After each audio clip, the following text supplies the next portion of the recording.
Araw-araw, tayo po ay merong ginagawang kapasiyahan. Maaring maliit or malaki, panandalian or pangmatagalan.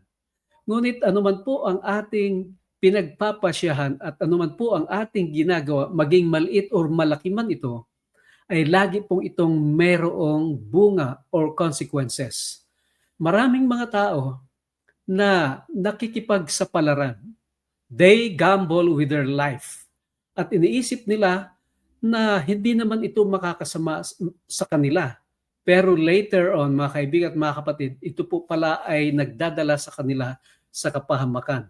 Kaya nga po, tayo'y pinaalalahanan ng ating pag-aaral ngayon na ang sinasabi ng Biblia sa Proverbs 22:3, "The prudent see the danger and take refuge, but the simple keep going and pay the penalty." Ang prudent na sinasabi dito ay yun pong nagiging maingat sa kanila pong pagpapasya. Hindi sila nakikipagsapalaran.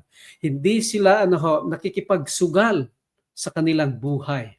At ang simple na tinutukoy dito, ito po yung nakikipagsapalaran o nakikipagsugal ng kanilang buhay or they gamble their life. Mga kaibigan at mga kapatid, to gamble spiritually means to live carelessly. Naging hindi tayo nagiging maingat sa ating pamumuhay or to ignore God's warnings.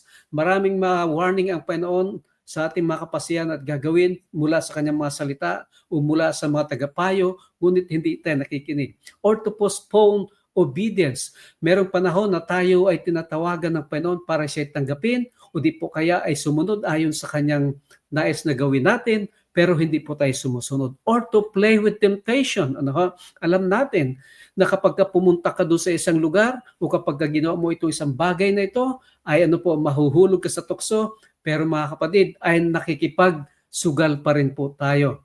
Or to assume we can manage the consequences later. O di kaya iniisip natin na, hindi naman ito makakasama sa akin, o hindi naman ito makakaapekto sa akin.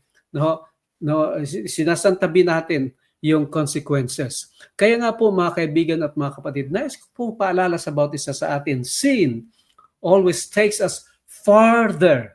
Kapag nagkasala tayo, unti-unti po yan hanggang lumalaki at lumalayo na tayo sa ating Panginoon hanggang malayo na tayo sa Kanya. And it keeps us longer than we want to stay. Kaya pagka nasanay ka na sa kasalanan, parang ayaw na natin umalis. And cost us more than we want to pay. Kaya nga po ay mas malaki po ang nagiging bunga nito sa kasamaan sa ating buhay. Now, you gamble when you ignore God's voice tugging at your heart. Nakikipagsugal po tayo kapag ini-ignore mo ang boses ng Panginoon na bumubulong sa iyong puso't isipan. Nakikipagsugal ka when you play with temptation thinking you're strong enough. You gamble when you delay repentance for another day. You gamble when you trade long-term blessings for short-term pleasure. Hindi na natin naisip yung malaking epekto sa buhay basta't gusto lang natin ma-enjoy sa isang maikling pagkakataon. And you gamble when you assume grace means consequences won't come.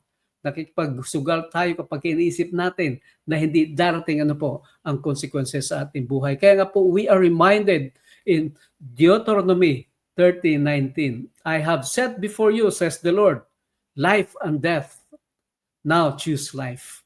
Binigyan tayo ng Panginoon ng pagpipilian, buhay at kamatayan, pero may payo po siya. Piliin mo ang buhay. Ayaw ng Panginoon na ikaw at ako ay makipagsapalaran o makipagsugal. The Lord does not want us to gamble. Kaya nga po, mga kaibigan, mga kapatid, choosing life means choosing Christ daily, intentionally, and wholeheartedly. Kaya nga po, mga kaibigan, mga kapatid, don't gamble your purity. Don't gamble your calling. Don't gamble your family. Don't gamble your eternity. Place your life in the hands of God, and you have the assurance and the peace that passes understanding. Pagpalain po nawa tayo ng Panginoon sa araw na ito. God bless you, and God will take care of you.